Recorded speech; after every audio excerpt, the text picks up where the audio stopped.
Des images récentes de la bande de Gaza révèlent une ville dévastée, ses bâtiments réduits à des ruines, le tout documenté par CNN dans ce qui constitue la première vidéo de la région depuis novembre 2023.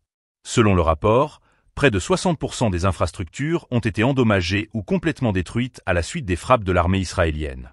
Cette destruction touche non seulement les immeubles résidentiels, mais également des écoles et des hôpitaux, exacerbant une crise humanitaire déjà critique. Cette vidéo poignante met en lumière les conséquences tragiques d'un conflit qui a duré 15 mois. Au cours de cette période, on estime que 46 000 Palestiniens ont perdu la vie, ainsi qu'environ 1500 Israéliens. Ce tableau désolant est le résultat d'une escalade de la violence qui a atteint des sommets alarmants, attirant l'attention de la communauté internationale. Dans un espoir de mettre fin aux hostilités, Israël et le mouvement Hamas ont convenu d'un cessez-le-feu de 42 jours grâce à la médiation du Qatar, de l'Égypte et des États-Unis. Un accord qui, bien que fragile, offre une lueur d'espoir dans un contexte de violence incessante. Les deux parties semblent disposées à mettre un terme définitif au combat, mais les défis demeurent. Le politologue Alexander Rudois a souligné que la résolution de ce conflit dépendra largement de l'implication du monde arabe.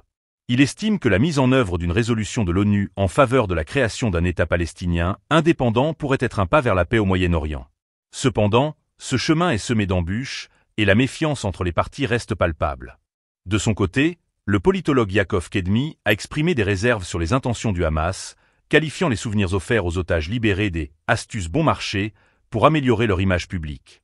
Selon lui, les actions du Hamas sont en grande partie responsables de l'escalade de la guerre à Gaza, et il met en garde contre toute naïveté quant à la capacité de ce groupe à engager un dialogue constructif. Les événements en cours dans la bande de Gaza soulignent la complexité d'un conflit profondément enraciné, où la souffrance des civils est omniprésente. À l'approche de ce cessez-le-feu, la communauté internationale observe de près les développements, espérant que cette trêve pourra ouvrir la voie à des négociations plus larges et à une